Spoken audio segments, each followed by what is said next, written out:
അതെ, അത് ഗവൺമെന്റ് ആകെ ബംഗളെതിരിക്കുകയാണ്. ഇപ്പോൾ വളരെയധികം കൺഫ്യൂഷൻ വിദ്യാർത്ഥികളുടെ ഇടയിൽ ഉണ്ടായി. മാത്രമല്ല, ഒരു പരിഷ്കാരം ഗവൺമെന്റ് ആലോചിച്ചിരുന്നു എങ്കിൽ അത് ദിവസങ്ങൾക്ക് മുമ്പ് ആലോചിച്ച് അതിൻ്റെ ഗ്രൗണ്ട് ഒരുക്കി ചെയ്യേണ്ടതായിരുന്നു. അതിന് പകരം കോടതി നടത്തിയ പ്രയോഗം വളരെ കറക്റ്റാണ്. കളി തുടങ്ങിയതിന് ശേഷം കളി നിയമം മാറ്റുക എന്ന് പറഞ്ഞ പോലെ ചെയ്തതിൻ്റെ ഫലം അനുഭവിക്കുന്നത് വിദ്യാർത്ഥികളാണ്. വേണ്ട സ്ഥലത്ത് അഡ്മിഷൻ, വേണ്ട സ്ഥലത്ത് അവരുടെ ഫ്രീ പ്ലാനിങ്, എല്ലാത്തിനെയും ബാധിക്കുന്ന തരത്തിലുള്ള വലിയൊരു കൺഫ്യൂഷൻ ഉണ്ടാക്കിയതിന് ഗവൺമെന്റാണ് ഉത്തരവാദി. അങ്ങനെ ചെയ്യാൻ പാടില്ലായിരുന്നു. അങ്ങനെ ഇതൊക്കെ എത്രയോ കാലമായിട്ട് തീരുമാനം കാത്തു കിടന്ന ഫയല് വച്ച് താമസിപ്പിച്ച് അവസാനം വന്ന് തീരുമാനം. പരിഷ്കാരം വേണോ വേണ്ടേ എന്നുള്ളതല്ല പ്രശ്നം, അത് കൈകാര്യം ചെയ്ത രീതിയാണ് വളരെ മോശമായി പോയത്. ഇവര്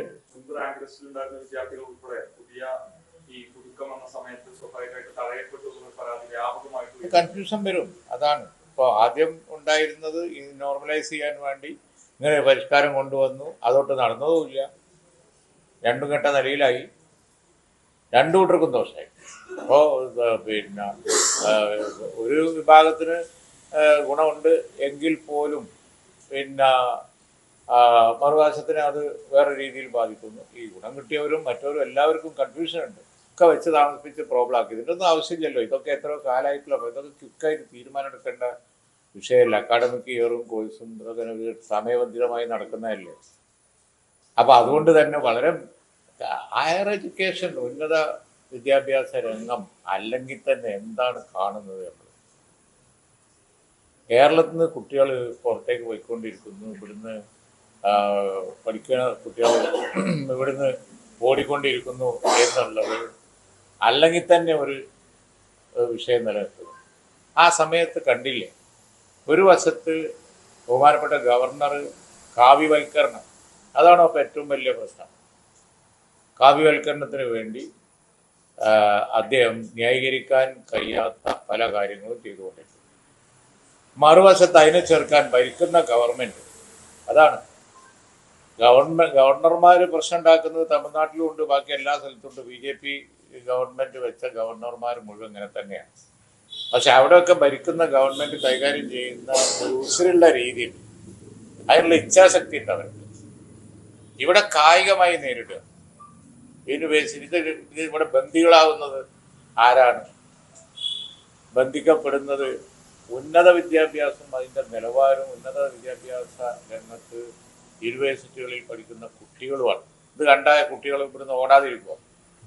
ദൃശ്യമാധ്യമങ്ങളിൽ ഇപ്പോൾ കുറച്ച് ദിവസമായിട്ട് കണ്ടുകൊണ്ടിരിക്കുന്ന ആ കയ്യാങ്കളിയൊക്കെ, ആ മതില് ചാട്ടും, യൂണിവേഴ്സിറ്റി പിടിച്ചടക്കലും, അതുപോലെ തന്നെ കസേരയിൽ കയറി ഇരിക്കലും, വലിച്ചു കീറലും, ഇതൊക്കെ കണ്ടു കഴിഞ്ഞാൽ കേരളത്തിലെ യൂണിവേഴ്സിറ്റികളുടെ അല്ലെങ്കിൽ തന്നെ നാഥനില്ല, വൈസ് ചാൻസലർ അപ്പോയിന്റ് ചെയ്തിട്ടില്ല, ഒന്നുമില്ല. എന്നാലും UDF ചർച്ച ചെയ്ത ഏറ്റവും പ്രധാനപ്പെട്ട വിഷയം തന്നെയാണ്. ഇതിൻ്റെ അടുക്ക ആരോഗ്യ രംഗത്ത് ഉള്ള വിഷയം നമ്മൾ കണ്ടു. അതിൽ നിന്ന് ശ്രദ്ധ തിരിക്കാനാണെന്നാണ് ചിലർ പറയുന്നത്. ഈ വിവാദം ഉണ്ടാക്കി കൊണ്ടുവന്നതാണ്. പക്ഷേ ഈ വിവാദം ഉണ്ടാക്കി കൊണ്ടുവന്ന് ഒന്നിൽ നിന്ന് ശ്രദ്ധ തിരിക്കുമ്പോൾ മറുവശത്ത് ഉന്നത വിദ്യാഭ്യാസ രംഗം, അത് പ്രത്യേകിച്ച് യൂണിവേഴ്സിറ്റി അക്കാഡമിക് ഫ്രീഡം അതൊക്കെ എങ്ങനെ കൊണ്ടുവരുന്ന ഒരു സ്റ്റേറ്റ് അത്. കാവ്യവൽക്കരണം, അതാണ് 66 കോളേജുകളിൽ പ്രിൻസിപ്പാൾമാരില്ല, യൂണിവേഴ്സിറ്റിയിൽ വൈസ് ചാൻസലർമാരൊക്കെ ചാർജിലാണ്. അപ്പൊ ഇവിടുന്ന് കുട്ടികൾ ഇട്ട് ഓടുന്നത് വെറുതെ ആണോ? പിന്നെ ഇതൊക്കെ കണ്ട ഈ യൂണിവേഴ്സിറ്റികളിൽ കുട്ടികൾ പിന്നെ രക്ഷിതാക്കൾ പറഞ്ഞു വിടും, ഇവിടെ പഠിക്കാൻ തയ്യാറാവുമോ? എന്തൊരു കാഴ്ചയാണ് ദൃശ്യമാധ്യമങ്ങളിലൂടെ കുറച്ച് ദിവസമായിട്ട് യൂണിവേഴ്സിറ്റി ക്യാമ്പസുകളിൽ കണ്ടുകൊണ്ടിരിക്കുന്നത്. ഒട്ടും അഭികാമ്യമല്ല, ഒട്ടും തന്നെ അഭിലഷണീയമല്ല. ഇത് വല്ലാത്തൊരു സ്ഥിതിയാണ്. ഉന്നത വിദ്യാഭ്യാസം, പ്രത്യേകിച്ച് യൂണിവേഴ്സിറ്റികളും കൊണ്ട് ഇവർ കളിക്കുന്ന രാഷ്ട്രീയ കളി, കാവ്യവൽക്കരണമായാലും ചോപ്പുവൽക്കരണമായാലും അത് മാത്രമാണ് അജണ്ട. രാഷ്ട്രീയത്തിൻ്റെ അതിപ്രസരം കൊണ്ട് ക്യാമ്പസുകൾ മുഴുവൻ ഒരു മാഫിയ ഭരണം പോലെയായി. ഇതൊക്കെ കേരളത്തിലെ കുട്ടികളുടെ നല്ല, കേരളത്തിൻ്റെ തന്നെ ഭാവിയെ ബാധിക്കും. സാങ്കേതിക വിദ്യകളൊക്കെ വലിയ തോതിൽ മാറിക്കൊണ്ടിരിക്കുന്ന ഈ കാലത്ത് എല്ലാം അതിനാശ്രയിച്ചാണ് ഇരിക്കുന്നത്. തൊഴിൽ അതിനാശ്രയിച്ചാണ്, സാങ്കേതിക വിദ്യകൾ, AI കാലഘട്ടം വരാൻ പോകുന്നത്. അതുപോലെ തന്നെ ട്രേഡ് അതിനാശ്രയിച്ചാണ്, വ്യവസായം അതിനാശ്രയിച്ചാണ്, കൃഷി അതിനാശ്രയിച്ചാണ്. ടെക്നോളജി മാറുമ്പോൾ എല്ലാം മാറും. ടെക്നോളജി മാറുമ്പോൾ യൂണിവേഴ്സിറ്റി കോഴ്സസ് മാറും. ഇവിടെ എന്താ ഉണ്ടാവുക ഇങ്ങനെ ആയാലും? അല്ലെങ്കിൽ ആരാ യൂണിവേഴ്സിറ്റി ഭരിക്കുന്നത്? ഒരു സ്ഥലത്ത് 2 രജിസ്ട്രാർ അല്ലേ? വളരെ വളരെ ശോചനീയമായ ഒരവസ്ഥ.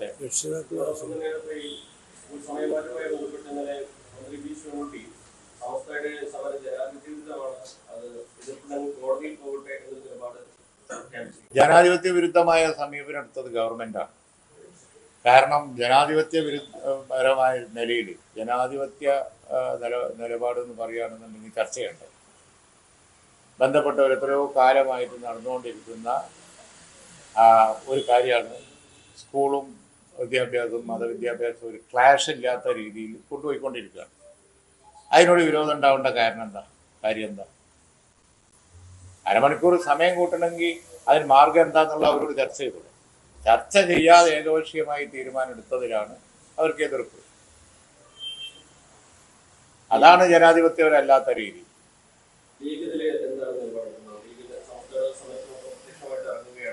അല്ല, അങ്ങനെ ഒരു ഇത് അല്ലല്ലോ. കാരണം അവര് ഒരു പ്രക്ഷോഭം പ്രഖ്യാപിച്ചിരിക്കുന്നു. ലീഗ് എന്ത് ചെയ്യണമെന്നുള്ളത് ലീഗ് ഞാൻ ആലോചിച്ച് തീരുമാനിക്കും. കാരണം പക്ഷേ ലീഗ് ഇപ്പം ഞങ്ങൾ ആവശ്യപ്പെടുന്നു അല്ലേ? ഞങ്ങൾ ആവശ്യപ്പെടുന്നു, അതായത് ന്യായമാണ്, അത് ചർച്ച നടത്തണം. എത്രയോ കാലമായിട്ട് ചർച്ചയ്ക്ക് തയ്യാറില്ല എന്നാണ് ഇന്നലെ വിദ്യാഭ്യാസ മന്ത്രി പറഞ്ഞത്. അതാണ് സത്യത്തിൽ ജനാധിപത്യ വിരുദ്ധം. അതായത് പിന്നെ ചർച്ച ചെയ്ത് പരിഹരിക്കണം. കോടതി വിധിയാന്ന് പറയാം. കോടതിയെ ബോധ്യപ്പെടുത്തിയാൽ മതിയല്ലോ. ഇതിപ്പോ സമയമാറ്റം ആവശ്യമായി വന്നിരിക്കുന്ന ഒരു കോടതി വിധി ഉണ്ട് എങ്കിൽ അത് വെച്ച് പിന്നെ മതവിദ്യാഭ്യാസം കൊണ്ട് നടക്കുന്ന അതിന് സമയം കണ്ടെത്തിയ ഒരു സ്റ്റേറ്റിൽ അതിലൊരു സമയമാറ്റം എന്നുള്ളത് അതും അരമണിക്കൂർ കൂടി കൂടുതൽ സമയം കിട്ടണം എന്നുള്ളത് അവരോട് ചർച്ച ചെയ്ത് തീരുമാനിക്കട്ടെ. സമുദായ സംഘടനകൾക്കോ സമാനമായിട്ടുള്ളൊരു അഭിപ്രായം പറഞ്ഞിട്ടുണ്ട്. ചർച്ച നേരത്തെ നടത്തണമായിരുന്നു, കൂടിയാലോചന ഉണ്ടാകുമായിരുന്നു, സംഭവിക്കില്ലായിരുന്നു. സ്വാഭാവികമായിട്ട് ഈ പറയപ്പെടുന്ന വിഭാഗങ്ങൾ പരിഗണിക്കാത്ത രീതിയിൽ ഏകപക്ഷീയമായിട്ടുള്ള നിലപാടുള്ള വിഷയങ്ങൾ സർക്കാർ സ്വീകരിക്കുന്നുണ്ടെന്നൊരു അഭിപ്രായം ഉണ്ടോ? വിദ്യാഭ്യാസ രംഗത്ത് ഒരു വിഷയവും ഏകപക്ഷീയമാവാൻ പാടില്ല. അപ്പോൾ ഇന്നാള് പിന്നെ ഇതുണ്ടായല്ലോ, പിന്നെ കായിക എക്സർസൈസ്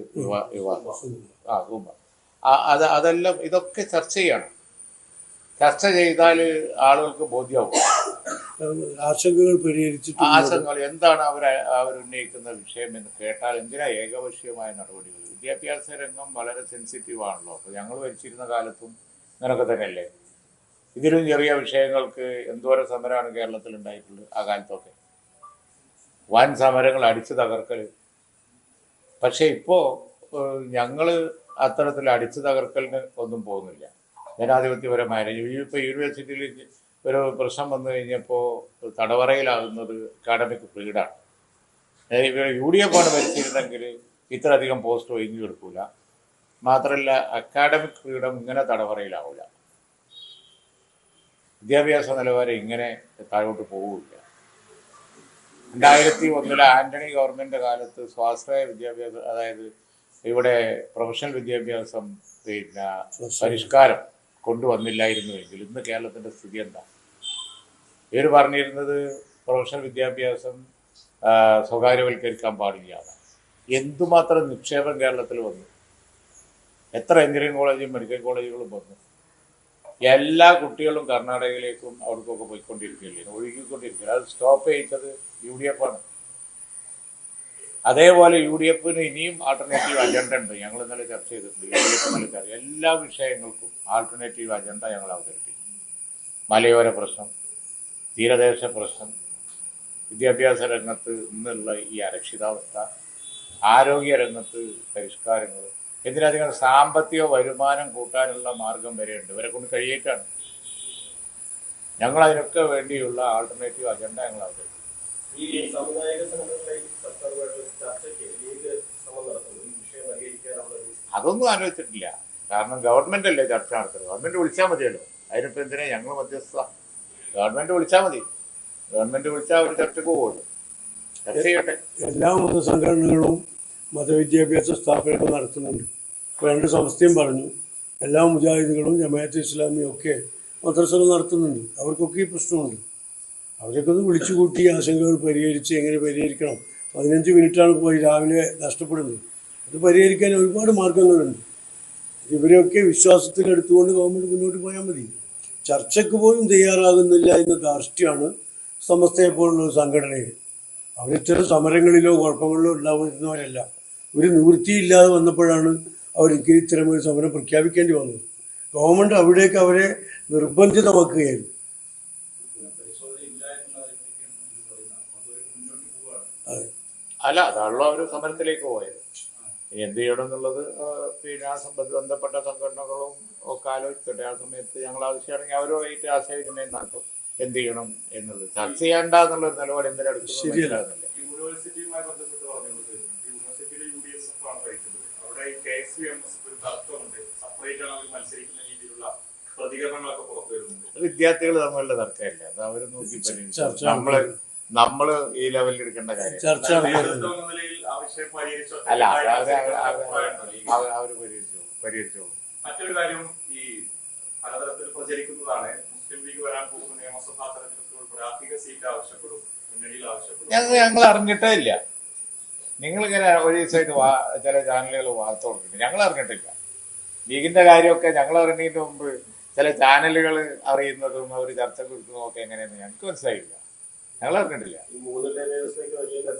അല്ല, വലിയ ചർച്ച ആക്കുന്നുണ്ട്. അത് എങ്ങനെയാണെന്ന് അറിയില്ല. എവിടുന്നാണ് ഇവർക്ക് ഭയങ്കര ശക്തിയാണ്. അതെ, മറഞ്ഞ കാര്യങ്ങൾ പറയാൻ ഭയങ്കരമായ. സ്ഥാനാർത്ഥികളൊക്കെ പുറത്തു വന്നു, പ്രചരണം തുടങ്ങി. 3 ടേം കൊടുത്തുകൊണ്ടിരിക്കുന്നു. അതേപോലെ തന്നെ 4 സീറ്റ് കൊടുത്തുകൊണ്ടിരിക്കുന്നു. ചർച്ചകൾ ഇങ്ങനെ പൊടിക്കല്ലേ. പക്ഷെ ചെറിയൊരു പ്രശ്നം ഞങ്ങൾ അറിയത്തില്ല.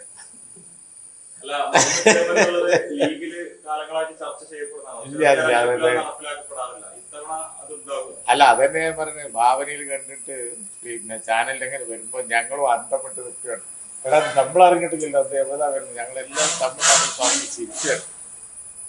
അത് വാർത്താമാധ്യമങ്ങൾ ശ്രദ്ധിക്കേണ്ട ഒരു കാര്യമാണ്. എന്തെങ്കിലും ഒരു അടിസ്ഥാനമില്ലാതെ ഇങ്ങനത്തെ വാർത്തകൾ കൊടുത്തുകൊണ്ടിരിക്കുമ്പോൾ കുറച്ച് ദിവസം കഴിയുമ്പോൾ ഇത് പൊളിയില്ലേ. കൊടുത്തോലെ ഒരു ഇതാണ് പൊളിക്കുന്നത്. കാരണം ഞങ്ങൾ അറിഞ്ഞിട്ടില്ല. അങ്ങനെ ഒരു വിഷയത്തിന്റെ ഒരു ടൈം പോലും അല്ല. ഇപ്പൊ എന്ന് പറഞ്ഞാൽ അതിന്റെ അർത്ഥമില്ല. പറഞ്ഞ വീണോടുത്ത് കിടന്ന് ഉരുളണ്ട. ആരാ കൊടുത്തതെന്ന് എനിക്കറിയില്ല, ഞാൻ കണ്ടിട്ടില്ല. പക്ഷെ ചോദ്യം മാധ്യമങ്ങളുടെ ഇടയിൽ വന്നോണ്ട് ചോദിക്കുകയാണ്, വീണോടുത്ത് കിടന്ന് ഉരുളണ്ട. ഞങ്ങൾ അറിഞ്ഞിട്ടില്ല. ഈ ടേം സംബന്ധിച്ചും കൂടുതൽ സീറ്റ് ചോദിക്കുന്നത് സംബന്ധിച്ചും മറ്റ് സ്ഥാനാർത്ഥികളെ സംബന്ധിച്ചൊന്നും ഇതുവരെ പാർട്ടി ചർച്ച ചെയ്തിട്ടില്ല. ആ ചർച്ചയിലേക്ക് കടന്നിട്ടില്ല. സാധാരണ പോലെ തന്നെ സമയം വരുമ്പോൾ മുസ്ലിം ലീഗ് കൃത്യമായി തീരുമാനം എടുക്കുമ്പോൾ നിങ്ങൾ ആദ്യം അറിയിക്കുക. ഇതുവരെ വന്ന വാർത്തകളുമായി പാർട്ടിക്ക് യാതൊരു ബന്ധവുമില്ല.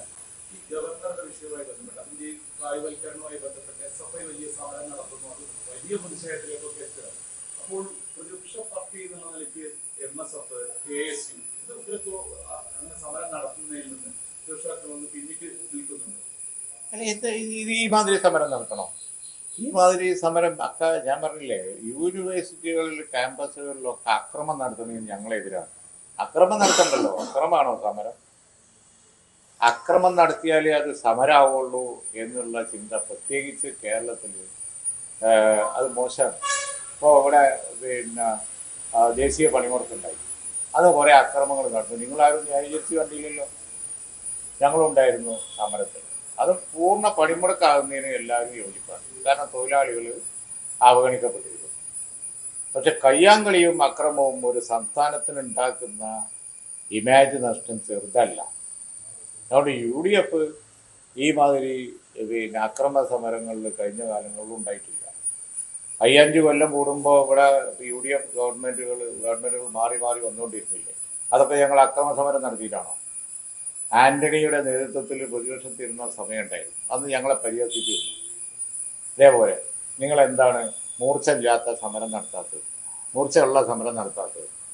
പക്ഷേ ഞങ്ങൾ 100-ലധികം സീറ്റുമായി അധികാരത്തിൽ വന്നില്ല.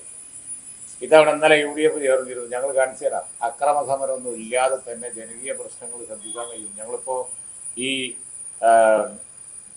ബേണിംഗ് ഇഷ്യൂ ആരോഗ്യരംഗത്ത് അത് മറക്കാൻ വേണ്ടിയിട്ടാണ് ഇപ്പോൾ ഈ ചർച്ച കൊണ്ടുവന്നത്. അതുപോലെ തന്നെ ഈ യൂണിവേഴ്സിറ്റി അക്കാഡമിക്ക് ഫ്രീഡം കൊടുക്കാത്തത്, ഇത്തരം വിദ്യാർത്ഥികൾ അനുഭവിക്കുന്ന, കേരളത്തിലെ വിദ്യാർത്ഥികൾ അനുഭവിക്കുന്ന ദുരവസ്ഥ, ഇതിനെതിരായി ശക്തമായ പ്രക്ഷോഭമായിട്ട് UDF മുന്നോട്ട് പോകാൻ പോവാണ്. അടുത്ത ദിവസം സമരമുണ്ട്. സമരം എന്ന് പറഞ്ഞു കഴിഞ്ഞിട്ടുണ്ടെങ്കിൽ അത് കയ്യാങ്കളിയാണ് എന്നല്ല അതിനർത്ഥം. ഞങ്ങൾ അതിശക്തമായ ജനകീയ പ്രക്ഷോഭം നടത്തും. പക്ഷേ പ്രക്ഷോഭങ്ങൾ അക്രമാസക്തമായിരിക്കില്ല. ആ രീതിയിൽ ഞങ്ങൾ നടത്തും.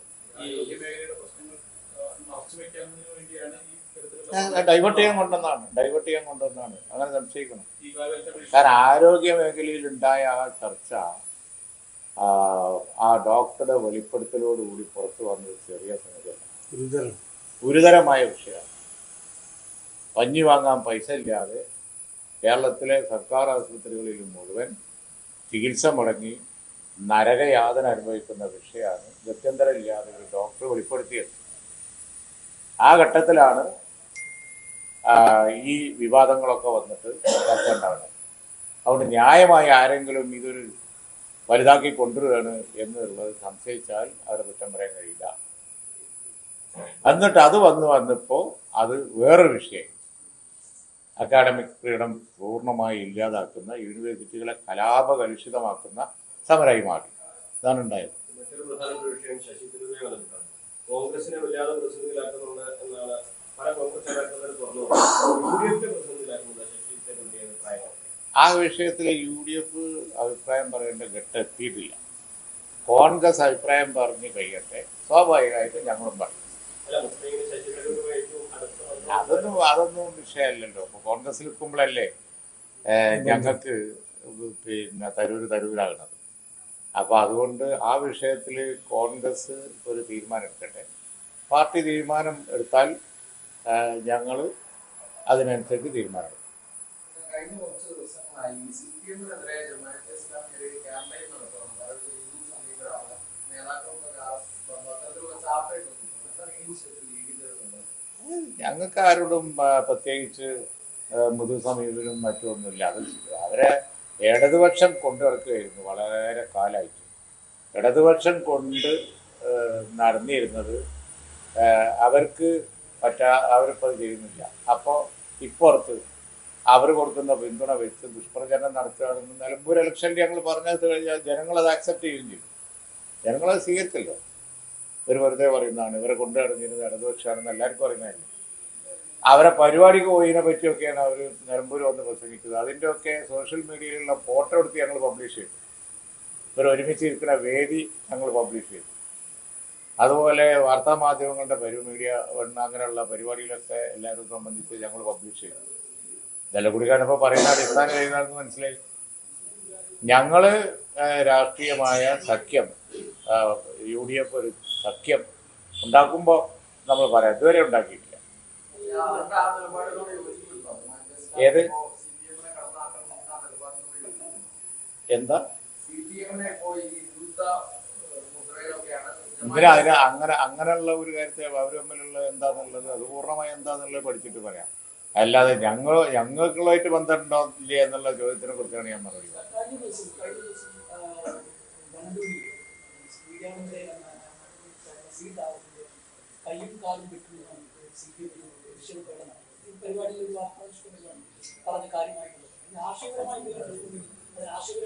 അല്ല, ഞങ്ങളെ ശ്രദ്ധയിൽപ്പെട്ടില്ല. പക്ഷെ കയ്യും കാലും പെട്ടെന്ന് ആരും മുദ്രാവാക്യം വിളിച്ചാലും ഞങ്ങൾ അതിനെ അനുഭവിക്കില്ല. കയ്യും കാലും വെട്ടാൻ പാടില്ല. കയ്യും കാലും വെട്ടാനുള്ള അത് വെട്ടാൻ പാടില്ല. പക്ഷെ അതായത് ഞങ്ങൾ ശ്രദ്ധയിൽപ്പെട്ടിട്ടില്ല. പക്ഷെ അങ്ങനെ മുദ്രാവാക്യം ആരെങ്കിലും വിളിച്ചിട്ടുണ്ടെങ്കിൽ അത് തെറ്റാണ്. അല്ല, അതെ മറ്റേ സ്പെസിഫിക് ആയിട്ട് ചോദിച്ചാൽ നമ്മളെ ശ്രദ്ധയിൽ ആ കാര്യം തന്നില്ല. കയ്യും കാലും പെട്ടെന്ന് മുദ്രാവാക്യം വിളിക്കാൻ പാടില്ല.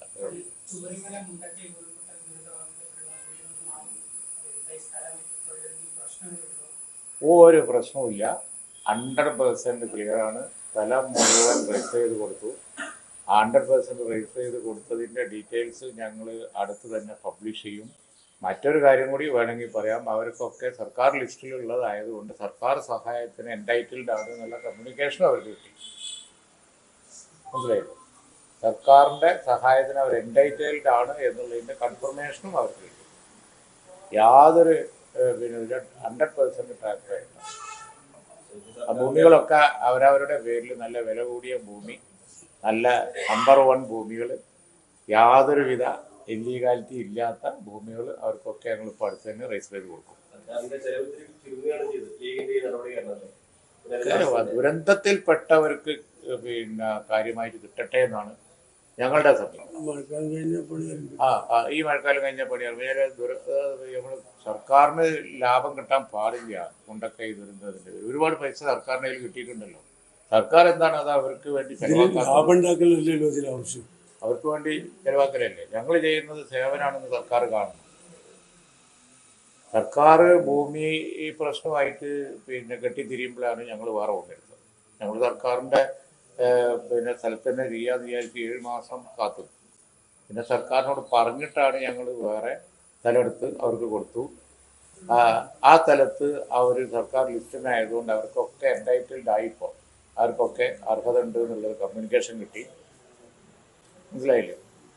അപ്പോൾ അതുകൊണ്ടാണ് ഞാൻ പറയുന്നത്, ദുരന്തത്തിൽപ്പെട്ടവർക്ക് അല്പം മെച്ചമുണ്ടാവാം ഞങ്ങളുടെ സ്കീം. കിട്ടിക്കോട്ടെ, അത് നല്ലതല്ലേ. സർക്കാരിന് ഒരുപാട് പൈസ കിട്ടിയിട്ടുണ്ടല്ലോ. സർക്കാരും അതേമാതിരി മെച്ചം സർക്കാരിൻ്റെ ഭൂമിയിൽ വരുന്നവർക്ക് ഉണ്ടാക്കി കൊടുക്കുകയാണ് വേണ്ടത്. അത് വെച്ച് താമസിപ്പിക്കരുത് എന്നുള്ളതാണ് ഞങ്ങളുടെ ആവശ്യം. വീട് നിർമ്മാണത്തിനുള്ള പെർമിഷന് വേണ്ടി ഇന്നും നാളെയും ആപ്ലിക്കേഷൻ കൊടുക്കുക ബന്ധപ്പെട്ട ഏജൻസികൾ. മഴ കഴിഞ്ഞാൽ പിന്നെ പണി ആരംഭിക്കും. തറക്കല്ലിടൽ നടന്നല്ലോ, ഇനി വീടുണ്ടാക്കാനേ ഉള്ളൂ. ഈ ഇൻ്ററിം പീരീഡിൽ അവർക്ക് ജീവിക്കാനുള്ള പണം കൊടുക്കൽ സർക്കാരിൻ്റെ ബാധ്യത. അതിൽ വീഴ്ചയുണ്ട്. സർക്കാർ ഇപ്പോൾ ശ്രദ്ധിക്കേണ്ടത് അതാണ്. വീടൊക്കെ ആയി വരാൻ കുറച്ച് സമയം എടുക്കുമല്ലോ, അതെല്ലാവരും മനസ്സിലാക്കുന്ന കാര്യമാണ്. പക്ഷെ അതുവരെ അവർക്ക് ജീവിക്കണ്ടേ, വാടക കൊടുക്കണ്ടേ, അത് സർക്കാർ ശ്രദ്ധിക്കണം. അത് കൊടുക്കാത്തതുകൊണ്ട് അവിടെ അവർ സമരമൊക്കെ നടത്തി. അതാ അതിനാണ് അവരിപ്പോൾ പ്രക്ഷോഭം നടത്തുന്നത്.